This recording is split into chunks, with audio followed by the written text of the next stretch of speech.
Good morning. Thank you for joining us today on what is a beautiful day. We are so proud to be here at Toro Law School. And we want to thank our host, Dean Harry Ballin. Let's hear it for him and thank Toro Law School, this great institution, truly.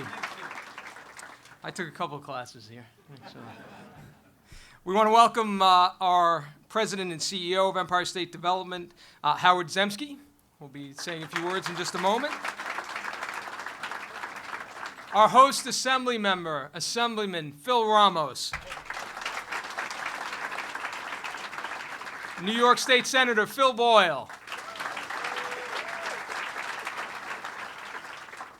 Suffolk County legislators Monica Martinez.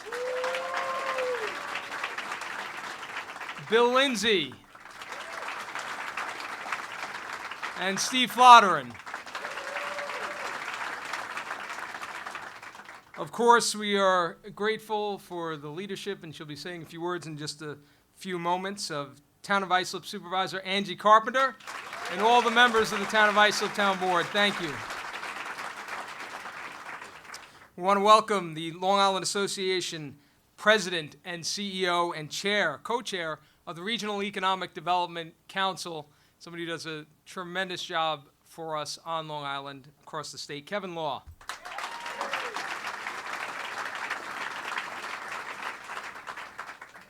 A great friend, the President of the Long Island Federation of Labor, John Durso.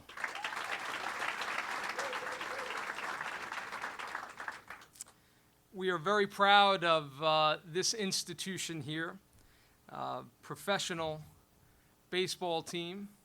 You might have heard of them, the Long Island Ducks. Frank Bolton, the founder and CEO. Very proud to be here, all of us here at the home of the Long Island Ducks. And of course, our great friend from the Central Islip School District, a great leader there, our superintendent, Howard Koenig. Thank you, Howard. The director of Vision Long Island, Eric Alexander. And a thank you to all of you who are here today, but I want to give a special shout out and thanks to all the men and women of labor who are here. Thank you for what you do each and every day for us in Suffolk County and on Long Island and across the state. So this is a great day today. We will first hear from Howard Zemsky, our Empire State Development CEO and President. And then, of course, we will hear from the great governor of the state of New York, Andrew Cuomo. And then from our town supervisor, Angie Carpenter, who will close out the program. But it's a great day, not just because it's beautiful and sunny outside, although I do love welcoming the governor when it is sunny out and not when it is cold and snowy, when we often get together. But, you know, I was thinking about this. It says something about this governor. He is here for us in this region, in this county, in our communities, in the good days and the bad days. He understands the challenges we face, and he is there no matter what. When it's easy, but when it's hard. And today is a day of celebration. It's an exciting day for us. And I'm excited to hear about this special announcement. But this is about investing in our community. It's about investing in jobs and economic opportunity. A little later today, I will be in Brentwood talking about all of the summer jobs that young kids in the community were able to obtain, thanks to the funding that Governor Cuomo brought down here. Just another example of what his leadership means to our communities.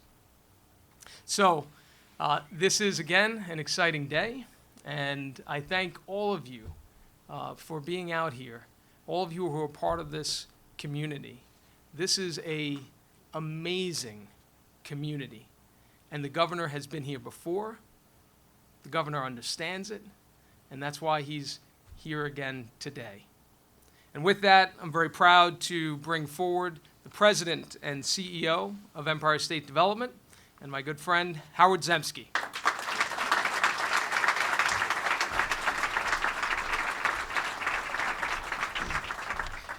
Good morning, everyone. Great to be here. Steve mentioned snowy and cold in his remarks. I've lived in Buffalo 37 years. We own snowy and cold, okay? There's no reason Steve has to muscle in on snowy and cold. We got that. I grew up in Long Island, actually, so it's always good to be back in Long Island. The best part of my job are the people. Working with the people, I've gotten to know so many fabulous people doing this for now over 3.5 years. And when I first took this job, honored to do it for the governor, I introduced myself to different folks and political leadership and economic development leadership, and I went to an event that Steve put on, and he was talking about the Suffolk County plan. And he was talking about transit. He was talking about, as I recall, east-west transit, making it easier for people to get to work. He was talking about revitalizing downtowns. He was talking about sewers and investing in sewer infrastructure to create mixed-use developments. And he was talking about investing in anchor institutions, a lot of the amazing life science institutions you have. And I was so impressed, having worked in Western New York and Buffalo for the governor on the Regional Economic Development Council, which Kevin does, and what he said so resonated with me. I think I just leapt out of my chair and professed my affinity for Steve and for the way he was thinking about economic development. So let's hear it for Steve below.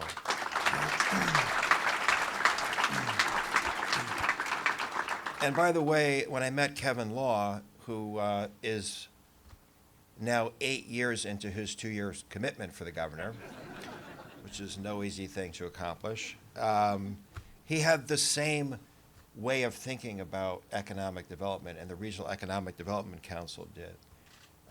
So I want to say, having done the job that Kevin does and Stuart, and for everyone here from the Regional Economic Development Council, let's give those folks a hand, please.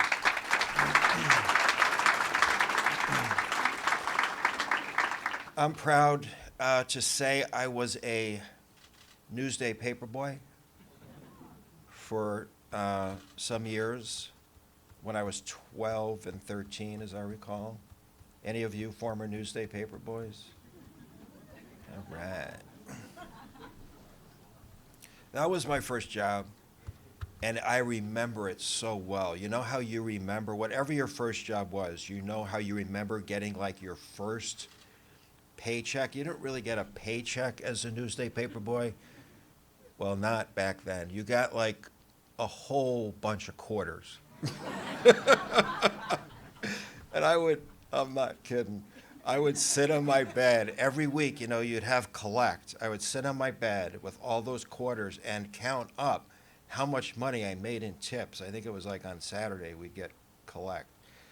And then my mother would take me to what was then Roslyn Savings Bank, and you would punch that passbook account. This was way before, online deposit. And it was just a thrill to actually make money for the first time. And I tell my kids, I have kids now, they're 31, 29, 26. I say that, being a producer, making things, making money, contributing is so much more satisfying than being a consumer. That your life will be fulfilled by producing results and things and work, not by consuming things. That's not any path to happiness. And what is so great about this job for me is I work with somebody, the governor of the great state of New York, who is such an extraordinary producer of results for Long Island and for every region of the state. And as somebody, and I know you're not thinking every day about upstate New York. I grew up here, but I've lived in a tough economy for some years.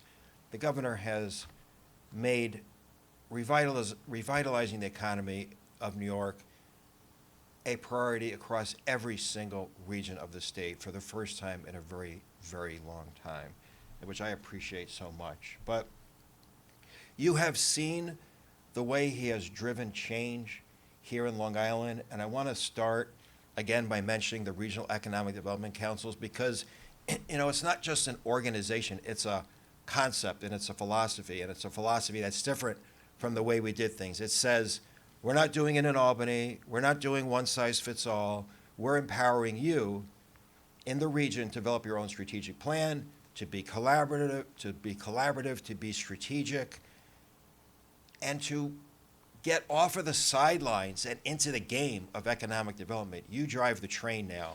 That wasn't the case. And the state and the governor supports you, and the legislature supports you, and gives you the resources to implement your plan. So as an example, we have invested with the governor's support in tradable sectors of the economy. Those are the wealth-creating industry. We measure economic progress by private sector jobs. We have invested in companies like Nature's Bounty, Broadridge Financial, Amneal Pharmaceuticals, DealerTrack, Bactolac Pharmaceuticals, ASI Systems, Contract Pharmaceuticals, and Cygen, leading and emerging financial services, technology, and life science companies that have added literally thousands of jobs in Long Island in recent years. We invest in downtown revitalization. Why do we invest in downtown revitalization? Because even here on Long Island, for a long time, and I've lived this in Buffalo, but even true here, we lost too many young people over too many years, New York City was, taking a lot of young people from around the state, and we need to invest in downtowns. What Steve was telling me the first time I met him was so true. We need to create mixed-use developments and vibrant downtown, and places people want to stay, and places businesses want to recruit people to. When I talk to companies, what is the most important thing you think about or the state can do? One is workforce, two is downtown revitalization. And it's hugely important to them to recruit folks. And so we have been focused on downtown revitalization in places like projects that have supported growth in Ronkonkoma, Riverhead, Hicksville, Westbury, Yaphank, Wyandanch, and so many others. So every year when Kevin and his REDC submit projects, you always see projects that are downtown revitalization oriented. The governor invests in innovation, whether it's with Hofstra, big data and robotics, expanding STEM programs across the state, research and development projects at all your anchor institutions on Long Island, and many of them in Suffolk County, Cold Spring Harbor, Brookhaven, Feinstein, Stony Brook, centers of excellence, centers of advanced technology. We continually plant seeds for the next generation business and economy here on Long Island. And workforce. We invest in workforce development projects, and the governor's Excelsior Scholarship Program may be the first in the country. When I talk to businesses and they say, I need to be assured in the 21st century of a skilled workforce, and we say to them, New York State gives scholarships so that you can have a free college education, that is mind-blowing to them. It is hugely important, and they know they can bank on a steady stream of highly educated and skilled workers, which makes all the difference. And when I first met Steve and Kevin, they talked about infrastructure, they talked about transit, and if you think about what the governor has accomplished here on Long Island with Bergen Point, literally hundreds of millions of dollars invested in keeping wastewater away from the bays. And if you think about the investments in Suffolk sewers, going back to the original idea and meeting about creating mixed-use development. I know sewers aren't sexy. They're not sexy. I get it. But you can't really develop things like Wyandanch Rising and other mixed-use projects. You can't create projects that are affordable to the next generation if you don't create some more density and some more vitality in the downtowns and especially in Suffolk, that requires sewers. And here you have the governor, with support, of course, from the legislature, investing hundreds of millions of dollars in sewers. And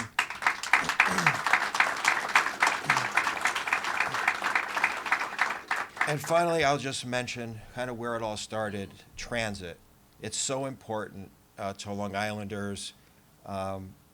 Second track, third track, the incredible investments, extraordinary, almost unimaginable investments. Think back not that many years ago in new stations, in third track, in enabling reverse commuting. Again, we need to create the infrastructure and the environment that allows young people, if they don't stay here and live here, we want them at least to be able to come back and work here. So for all these reasons, revitalization, innovation, workforce, infrastructure, you have in Long Island the best friend in Albany that you have ever had, somebody who is not a consumer, but is the ultimate producer of results for the state, for the entire state, and for Long Island. The best friend that Central Islip and Long Island has ever had in Albany, Governor Andrew Cuomo.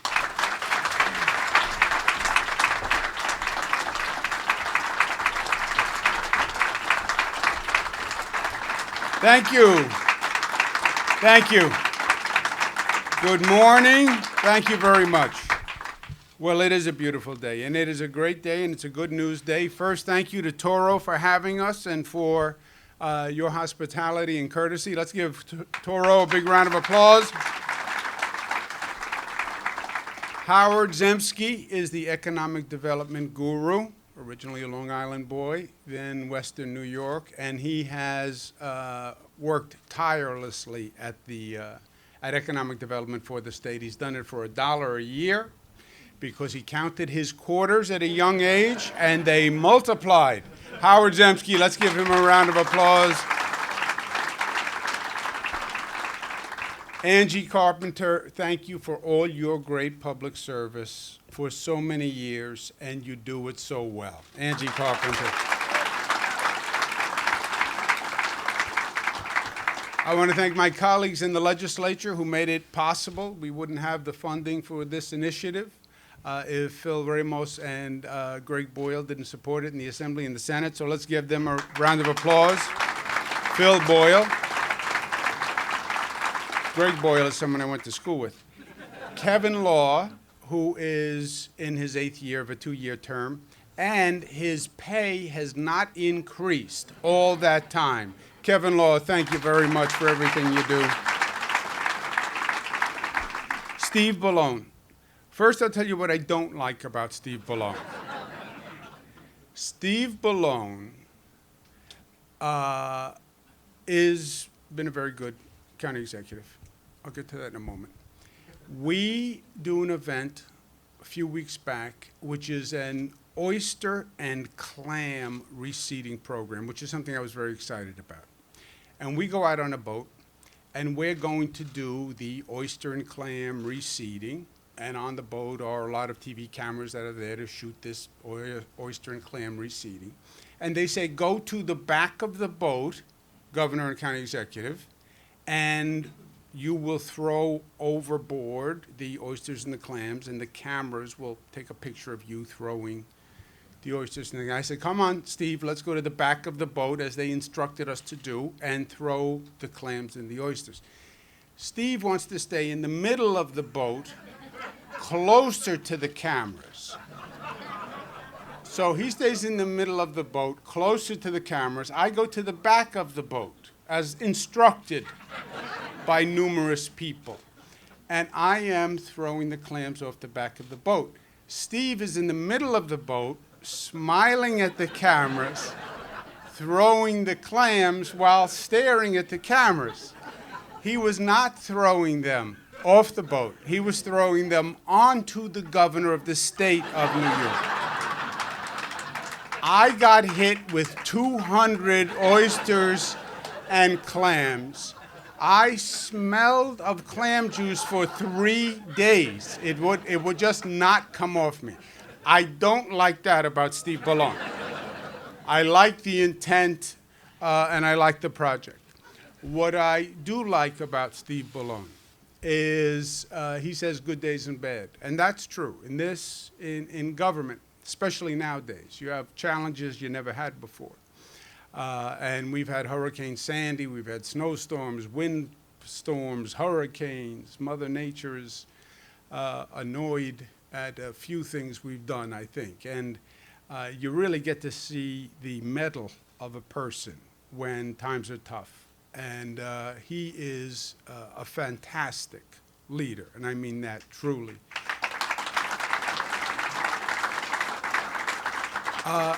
He also is my type of government official, which is someone who is there to get things done and to make a difference. You know, government is not supposed to be a debating society. It's not supposed to be about the politics and a tennis game of political theory back and forth across the net. You're supposed to make things happen. You're supposed to get things done. You're supposed to make a difference in somebody's life. That's why you are in government. Somewhere along the way, we lost that. And we argue these theories and politics back and forth. No, do the hard work to get things done. And that's what Steve is about. You have to believe sewers are sexy to do these jobs, because that's what it's like to get something done. And that is Steve Ballone. Let's give him a round of applause.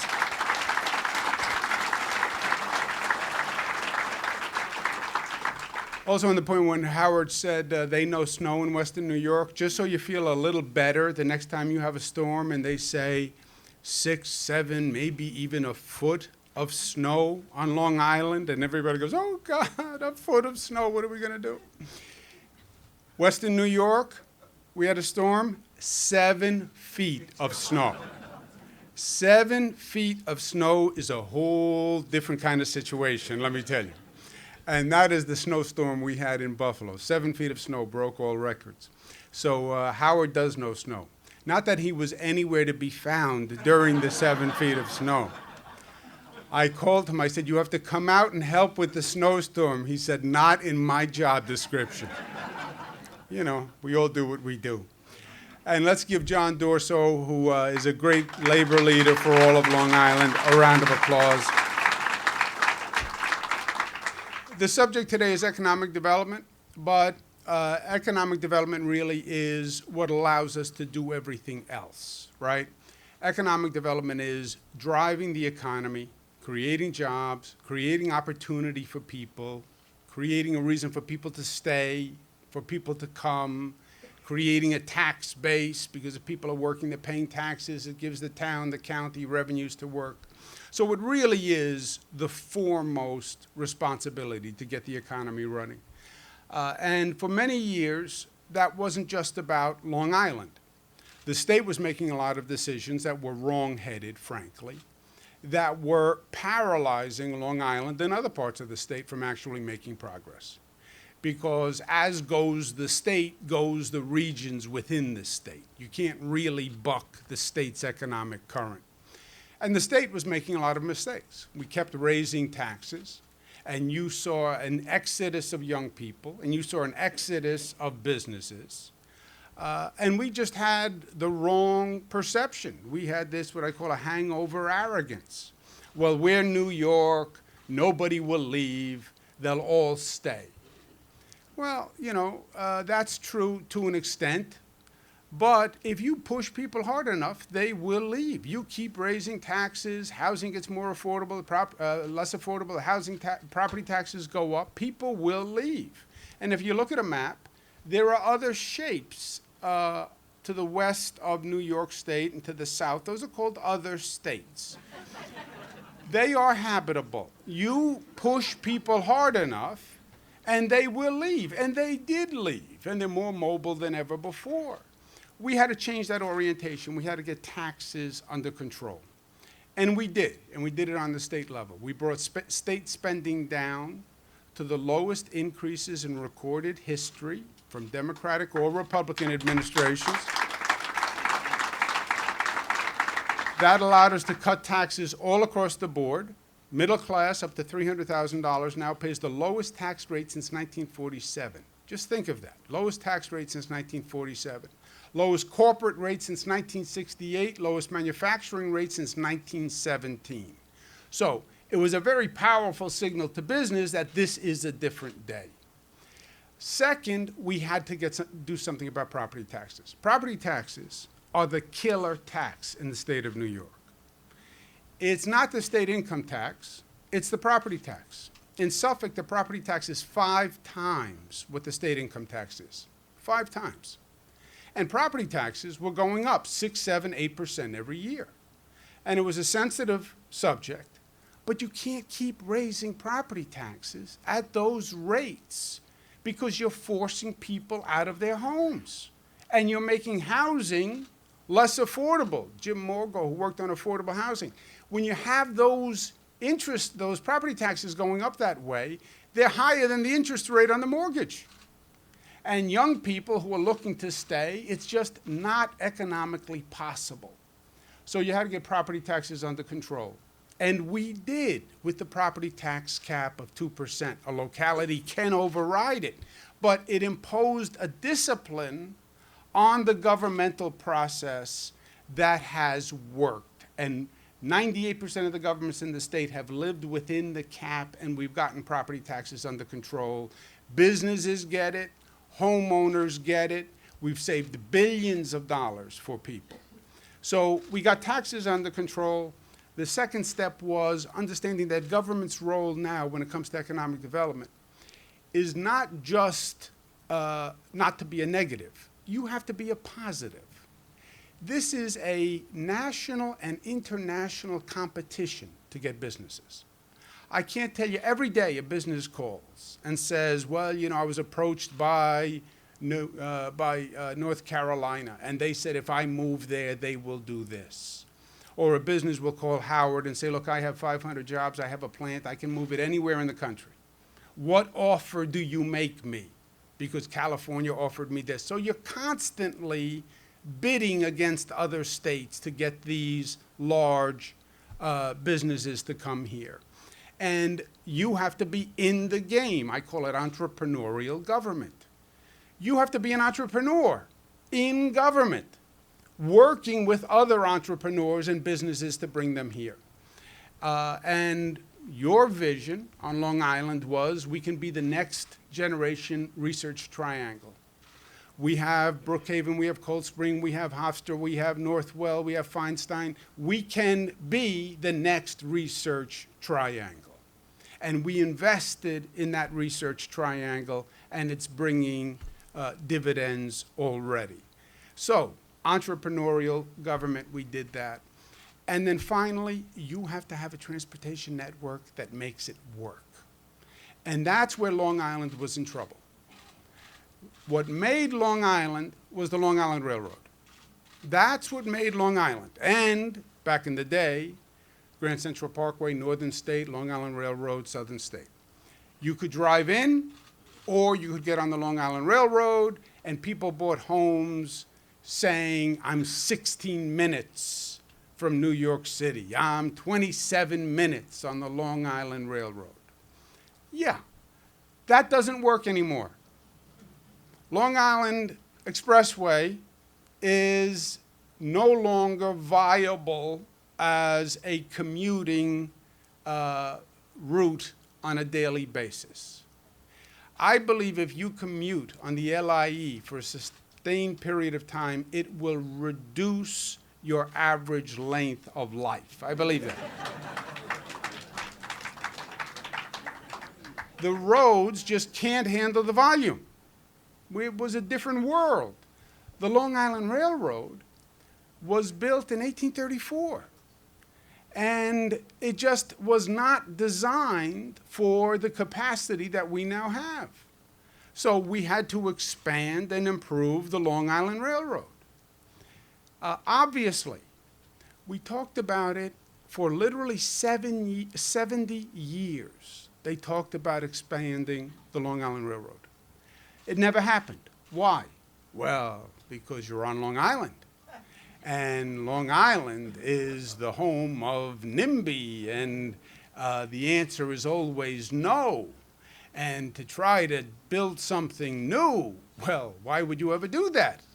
It's a fool's errand. Yes, but we have to actually modernize the Long Island Railroad. What does that mean? That means we have to add tracks. Someplace on the Long Island Railroad, there's one track. You know when you hear that report in the morning that says there's a delay on the track? They mean that literally. It is a track. God forbid a squirrel walks onto the track, has a heart attack. Everything stops. They have to bring out the police. They have to do an autopsy on the squirrel. Was it natural? Did somebody kill the squirrel? Yellow tape. You can't move the squirrel until we do the investigation. Everybody is 3 hours late for work because of the dead squirrel. You need redundancy. You need a second track and you need a third track. Oh, but then we have to go to all those towns. And we have to get the approval and all those town councils and all those town boards. Yes, that's what we had to do. And we have to modernize the stations and build more tracks, and you need new equipment. Yes, that's what we had to do. And it's expensive. Yes, that's what we had to do. And we took on the challenge, and Steve Ballone and Laura Curran and Kevin Law and Dave Capel said, we're going to take on this thing called NIMBY. Because, by the way, if NIMBY rules the land, paralysis sets in. You can't have the mindset that says, we're not making any development, we're not doing any improvements. Because then the rest of the world will pass you by. Because everybody else is. It's a chronic problem in this nation. We're not rebuilding our transportation network, not rebuilding our infrastructure. You're flying to airports all across the world. They're beautiful, they're magnificent. Then you come back home and you land in LaGuardia, right? We haven't built a new airport in this nation in 25 years. Denver was the last airport. LaGuardia Airport, which we're rebuilding right now, is going to be the first new airport in 25 years. But the Long Island Railroad was a metaphor for that same mentality. Well, it's too big, it's too complicated, they're going to sue, the groups are going to get together, and they're going to be against us. We took that on. $6.6 billion. We are now redoing the whole Long Island Railroad because that is going to be the future of Long Island, and we are doing it.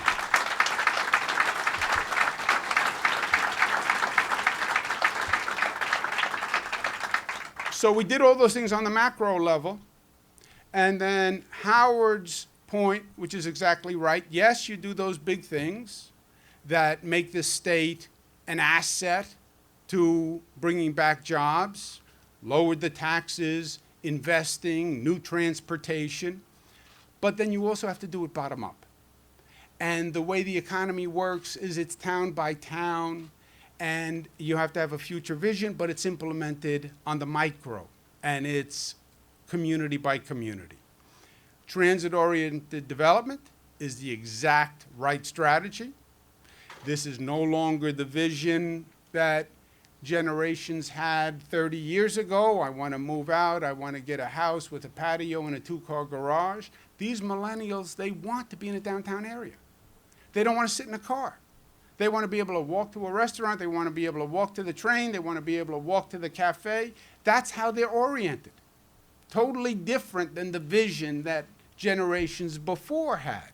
They want that multifamily housing. They want to be in a dense urban downtown core, and they want the walkable communities. That's a whole different orientation for us. And Suffolk County, frankly, has been ahead of the curve on making that shift.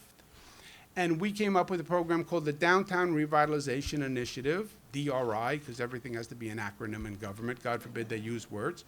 So the DRIs, which said we're going to have competitions for the best downtown revitalization plan, and the best plan will win $10 million to make their dream a reality. Then something happened. I think it was a mistake on Howard's part, but he gets very defensive, so I don't want to say that. We anticipated that we were going to have 10 winners for the Downtown Revitalization Initiative. And Phil only allocated $100 million. So $10 million each, 10 winners, that's $100 million. we thought we would get 10 winners, maybe we'd get 20 applications. Maybe we'd get 30 applications. So 1 out of every 2 would win, 1 out of every 3. We got over 105 applications. So, which I believe Howard should have anticipated, but. So now we had a problem. So Howard's thinking is we'll make a change and we'll have first place winners that get $10 million. Second place winners that get $8 million. Third place winners that get $6 million. Fourth place winners that get $4 million, and fifth place winner that gets dinner with Howard Zemsky. So you really don't want to be, in fifth place. Now, everybody wants to be first place. I understand that. That's our psyche. You know, I have to win, I have to be first, I have to be first. But second place means you're in the top 20%. Third place means you're in the top 30% of the 100. That is great. And $4 million, $6 million is a lot of money. So we have to recalculate our expectations because everybody wanted to be a first place winner, but you only have 10 out of 105, right? And second place is very respectable, and third place is very respectable. So I just want to give you the context of the overall situation. And many communities have done applications for more years than you did applications. And they have lost for more years. And every time a community loses, the plan gets a little bit better because they lost and we went through what was. So a lot of other communities had more experience than you did in doing plans, right? So you understand what I'm trying to do in setting the expectations? Okay, with that news, it's my pleasure to announce that you won first place, $10 million. Congratulations.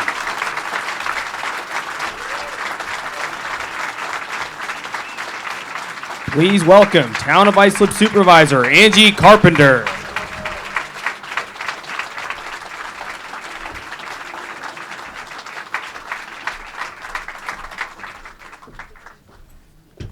Well, this is really cool because for the first time ever, when I walk up to a podium, since I'm a little height challenged, there's a little step stool here. So thank you, Governor.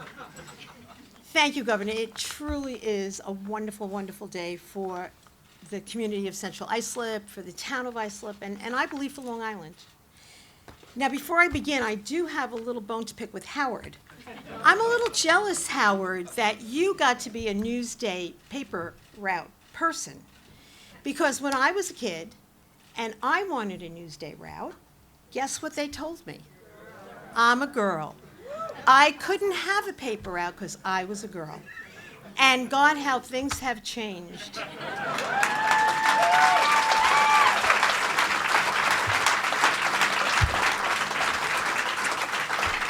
So I'd like to begin by truly thanking Governor Cuomo for his dedication to locally driven economic development through programs like the DRI, the Downtown Revitalization Initiative. And thank you for sharing all of that. I think it gives us all, and maybe some who are not as familiar and have not necessarily embraced the importance of it, your words today, I think, will change a lot of minds and hearts about economic development. And also for bringing this proven approach and vision here to the wonderful hamlet of Central Islip. Islip was incredibly excited to submit our application for consideration for this much-needed investment from the DRI. This process was a wonderful opportunity to work side by side with this incredible, incredible community, with its leaders and very passionate residents of Central Islip who are truly committed to making their hamlet a better, more vibrant community. Through hard work and good old tenacity, our community has built the framework for a lively downtown that complements Islip's unique combination and access to public transportation, employment opportunities, visitor amenities, and cultural diversity. Today, the DRI Award will make sure our community continues to attract businesses, jobs, and families.